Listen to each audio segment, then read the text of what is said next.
نے کہا یہاں الیکشن مذاق بن جائیں گے، جیتنے والے بھی رو رہے ہوں گے، ہارنے والے بھی رو رہے ہوں گے۔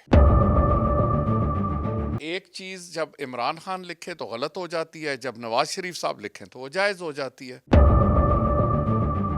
وہی لوگ حلف لے رہے ہیں قرآن پاک پہ اسمبلی کے اندر کہ ہم انصاف کریں گے، جن کے اپنے اوپر کوسچن مارک ہے، جنہوں نے خود اعتراف کیا کہ ہم تو 2 سیٹیں جیت رہے تھے، ہمیں باقی جتوائی گئی ہیں۔ 20 سال پیچھے چلے جائیں، نواز شریف صاحب نے بالکل آئیڈینٹیکل لیٹر لکھا تھا، اس وقت تو پاکستان کی ساری پریس خاموش تھی۔ چیف الیکشن کمشنر صاحب اور الیکشن کمیشن نے وہ خود اپنے ہی بنائے ہوئے قوانین کے پابند نہیں ہیں۔ جی، پاکستان عوامی تحریک کے سینئر رہنما خرم نواز گنڈا پور صاحب ہمارے ساتھ موجود ہیں، خصوصی ہم نے ان سے ٹائم لیا ہے۔ جی گنڈا پور صاحب، بہت بہت شکریہ۔ سر، سب سے پہلے تو یہ بتائیے گا کہ جو لاہور میں الیکشن ہوا ہے، ویسے تو پورے ملک میں ہوا ہے، لیکن آپ نے بلاول بھٹو صاحب کی بڑی کھل کے سپورٹ کی، جلسہ کروایا، کیا واقعی ان کے ساتھ بھی کوئی ریگنگ ہوئی ہے؟ دیکھیں، میرا تو یہ خیال ہے، اور یہ خیال صرف قیاس نہیں ہے۔ آپ یہ دیکھیں کہ ہم تو اس کو اور نظر سے دیکھتے ہیں۔ قائد محترم ڈاکٹر محمد طاہر القادری صاحب نے بہت عرصہ پہلے، آج سے 10 سال پہلے، ایک بیان دیا تھا۔ انہوں نے کہا یہاں الیکشن مذاق بن جائیں گے، جیتنے والے بھی رو رہے ہوں گے، ہارنے والے بھی رو رہے ہوں گے۔ آپ دیکھ لیجئے، اور جمہوریت کا سب سے بڑا مذاق یہ ہے کہ محترمہ جو الیکٹ ہوئی ہیں چیف منسٹر پنجاب، یا سلیکٹ ہوئی ہیں، ہاؤس نے تو الیکٹ کیا ہے، لیکن وہ خود سیٹ نہیں جیت سکیں اپنی۔ تو مورلی آپ کل کو ایک پرمیشن تو ہے، لیکن مورلی آپ کیسے ایک ہاؤس میں بیٹھے ہیں جہاں 350 منتخب لوگ ہیں اور آپ واحد بغیر منتخب ہوئے نمائندہ بیٹھے ہیں۔ دوسری بات یہ ہے کہ آپ نے ایم کیو ایم کے رہنماؤں کی بات سن لی، جنہوں نے خود اعتراف کیا کہ ہم تو 2 سیٹیں جیت رہے تھے، ہمیں باقی جتوائی گئی ہیں۔ محترم اچکزئی صاحب کی بات سن لیجئے، محترم فضل الرحمان صاحب کی بات سن لیجئے، یہ پی ڈی ایم حکومت کا حصہ تھے سارے کے سارے۔ تو اگر وہ سب کہہ رہے ہیں تو وہ کہتے ہیں زبان خلق کو نقارہ خدا سمجھو۔ میں سمجھتا ہوں کہ یہ جو فارم 45 اور 47 کا کنٹروورسی ہوئی،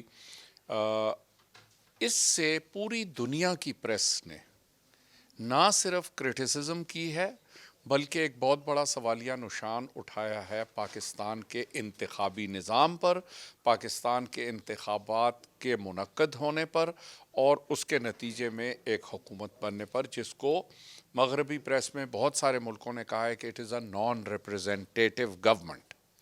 اور آئی ایم ایف کو سوچنا چاہیے کہ وہ اس حکومت سے مذاکرات کریں بھی یا نہ کریں۔ 31 ممبرز آف کانگریس نے امریکہ میں پریزیڈنٹ کو لیٹر لکھا ہے، جوائنٹ لیٹر ہے، 31 ممبرز آف کانگریس، اگر آپ چاہیں میں آپ سے بھی شیئر کر لوں گا، جنہوں نے لکھا ہے کہ پاکستان کے انتخابات جو ہیں یہ ریگنگ کا شکار ہوئے، اور اس کے نتیجے میں بننے والی گورنمنٹ کے ساتھ امریکن گورنمنٹ کو انگیج نہیں کرنا چاہیے۔ تو ایسے معاملات میں جب کہ آپ آلریڈی اکنامکلی ایک لائف سپورٹ سسٹم پہ چل رہے ہیں، اور یہ میرے الفاظ نہیں ہیں، خواجہ آصف صاحب کے اور محترم اسحاق ڈار صاحب کے الفاظ ہیں کہ ہماری اکانومی لائف سپورٹ پہ چل رہی ہے، ان حالات میں میں تو نہیں سمجھتا کہ اس انتخابات کے نتیجے میں جو حکومت معرض وجود میں آئی ہے کل یا پرسوں، اور جس کا حلف آج اٹھانا ہے نئے وزیر اعظم نے، یہ حکومت چل نہیں پائے گی، کیونکہ یہ عوام کی امنگوں کے مطابق نہیں ہے۔ باقی انتخابات تو ہو گئے ہیں، ایک حکومت بھی بن جائے گی، لیکن جب تک براڈ ایکسیپٹیبلٹی نہ ہو ایک گورنمنٹ کی، تب تک وہ گورنمنٹ چل نہیں سکتی۔ صاحب، آپ نے ابھی بتایا کہ آئی ایم ایف کو چاہیے اس حکومت کے ساتھ جو ہے وہ اگلے معاہدے نہ کرے، تو کیا جو عمران خان صاحب نے لیٹر لکھا ہے، یا پھر اس کی جو باز گشتہ لیٹر کی، کیا وہ اس لیٹر کی آپ بھی تائید کرتے ہیں؟ دیکھیں میرا خیال ہے کہ ہم تاریخ بھول کے بات کرتے ہیں. میں نہ تو عمران خان کے لیٹر کی تائید کرتا ہوں نہ مخالفت کرتا ہوں. صرف 20 سال پیچھے چلے جائیں, نواز شریف صاحب نے بالکل آئیڈینٹیکل لیٹر لکھا تھا. اس وقت تو پاکستان کی ساری پریس خاموش تھی. تو کیا ایک چیز جب عمران خان لکھے تو غلط ہو جاتی ہے, جب نواز شریف صاحب لکھیں تو وہ جائز ہو جاتی ہے؟ تو یہ ڈبل سٹینڈرڈ نہیں ہے. ہم یہ کہتے ہیں کوئی بھی حکومت جب تک انتخابات منصفانہ اور آزادانہ نہیں ہوں گے, اگر آپ ایک مثال لے لیتے ہیں, جو چیف منسٹر فرنٹیئر بنے ہیں, ہم ان کے والد صاحب کے جنازے پہ گئے, الیکشن کے بعد کی بات ہے, ٹھیک ہے, وہ اپنے والد کے جنازے میں نہیں آئے کیونکہ پنجاب پولیس ان کو اریسٹ کرنے کے لیے باہر کھڑی ہوئی تھی جنازے کے. تو یہ کون سی جمہوریت کی آپ بات کر رہے ہیں؟ اس کو آپ جمہوریت کہیں گے کہ سارے کے سارے بے شمار ممبرز جو الیکشن لڑ رہے تھے وہ مفرور تھے, چھپ کے انہوں نے کیمپین لڑایا, ان کے پاس نہ سمبل تھا. اگر اس طریقے سے وہ کہتے ہیں نا, جس طرح جسٹس کے بارے میں کہ justice should not only be done but it should be seen to be done. یہ ججمنٹس 40-40 صفحے کی کیوں لکھی جاتی ہیں کہ جج لکھتا ہے کہ میں اس نتیجے پر پہنچا ہوں ان وجوہات کی بنا پر. آج تک جو خود قوانین بنائے ہیں چیف الیکشن کمشنر صاحب اور الیکشن کمیشن نے, وہ خود اپنے ہی بنائے ہوئے قوانین کے پابند نہیں ہیں. اگر میں کہتا ہوں کہ میں 8 بجے آؤں گا ایک میٹنگ میں اور 200 لوگ میں نے بلائے ہوئے ہیں, میں خود ہی 10:30 بجے آؤں, تو میری مورل سٹینڈنگ کیا ہے؟ فارم 45 آ جانے چاہیے الیکشن کمیشن کی ویب سائٹ پہ. It is a law of the election commission of Pakistan. Why are they not there? تو ہم تو یہ سمجھتے ہیں کہ ڈیو پروسیس جو ہے, پھر کورٹس میں جو ہو رہا ہے, ماڈل ٹاؤن کا کیس آج 9.5 سال سے زیادہ ہو گئے ہیں, جو کیس پاکستان کی عوام میں 70% لوگوں نے اپنی آنکھوں سے وہ قتل و غارت گری دیکھی, اس میں آج تک ایک بندے کو سزا نہیں ہو سکی. تو کیا یہ ہمارے جوڈیشو لیگل سسٹم کا ٹوٹل فیلئر نہیں ہے؟ ہم کسی ایک شخص کا نام نہیں لیتے, لیکن اگر ایک ملک میں انصاف مل ہی نہیں سکتا آپ کو, آج جب وہی لوگ نیشنل اسمبلی میں آ گئے ہیں, پروونشل اسمبلیز میں آ گئے ہیں, تو یہاں پہ اب ان کے اوپر 100 ایف آئی آرز ہیں, تو آپ ان دو چیزوں کو کیسے ریکنسائل کریں گے کہ وہ نیشنل اسمبلی میں بیٹھیں گے, قانون سازی کریں گے, اور بڑی معذرت کے ساتھ وہی لوگ حلف لے رہے ہیں قرآن پاک پہ اسمبلی کے اندر کہ ہم انصاف کریں گے, جن کے اپنے اوپر کویسچن مارک ہے. یہ مجھے آج ہی صبح پتہ لگا کہ یہ جو حلقہ ہے 1-8 ہے غالباً, اس میں آج پھر رزلٹ سسپینڈ ہو گیا.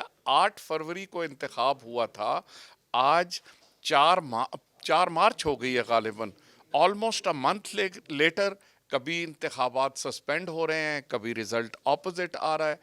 اس طریقے سے شکوک اور شبہات پیدا ہوتے ہیں پبلک کی مائنڈ میں, اور جب پبلک کی مائنڈ میں شکوک پیدا ہو جائیں, ابھی ایک نیا پروپوزل چل رہا ہے کہ جی انٹرنیٹ پہ بین کیا جائے. آج 21ویں صدی میں آپ انٹرنیٹ کو بین کر کے, سوشل میڈیا کو بین کر کے, کیا آپ نارتھ کوریا بننا چاہتے ہیں؟ کیا آپ اقوام عالم سے اپنے آپ کو ڈائیورس کرنا چاہتے ہیں؟ ساری دنیا ایک انٹیگریٹڈ آئی ٹی اکانومی کی بات کر رہی ہے. انڈیا نے پچھلے سال $150 بلین کمایا سافٹ ویئر ایکسپورٹ سے, ہمارا 3 سے 5 بلین کے درمیان تھا. ہم ایک طرف ایک آئی ٹی کی ڈریم لے کے بیٹھے ہیں, دوسری طرف ہمارے منتخب نمائندے کہتے ہیں کہ انٹرنیٹ ہی نہیں ہونا چاہیے, یہ شیطانیت کا سبب ہے. ہم کون سی صدی میں رہنا چاہتے ہیں؟ Do we want to be a modern progressive nation, یا ہم ایک پچھلی صدی کا انٹرنلائز ہو کے ایک قوم بنانا چاہتے ہیں؟ گنڈا صاحب ایک لاسٹ کویسچن ہے, کیونکہ ڈاکٹر صاحب بھی آ گئے ہیں. یہ بتائیے گا کہ کچھ جماعتیں جو ہے وہ الیکشن کے خلاف تحریک چلانے جا رہی ہیں, جن میں مولانا فضل الرحمان صاحب بھی ہیں, جی ڈی بھی ہے, پی ٹی آئی بھی ہے, اور بھی جماعتیں جو سمجھتی ہیں کہ الیکشن شفاف نہیں ہوا.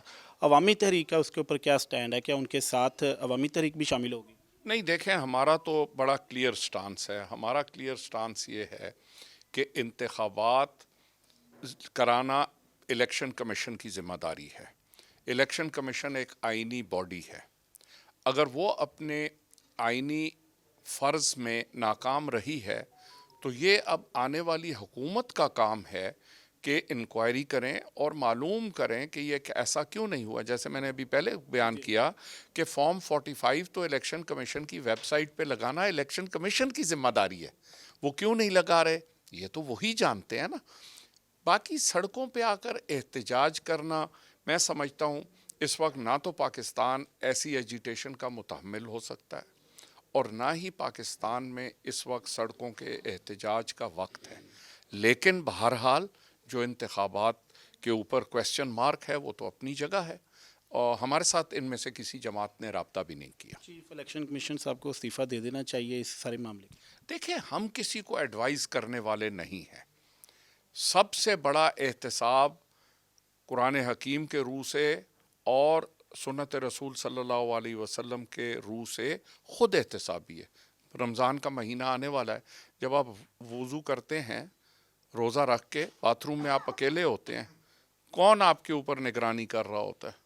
آپ پہ صرف خدا نگرانی کر رہا ہوتا ہے. تو اگر آپ خدا کو جواب دہ ہیں تو کوئی آدمی اپنے فرض منصبی کو ادا نہ کر سکے اس کو خود اس سے علیحدہ ہو جانا چاہیے. اس نے آخر جا کے خدا کے سامنے ایک دن جواب دہ ہونا ہے.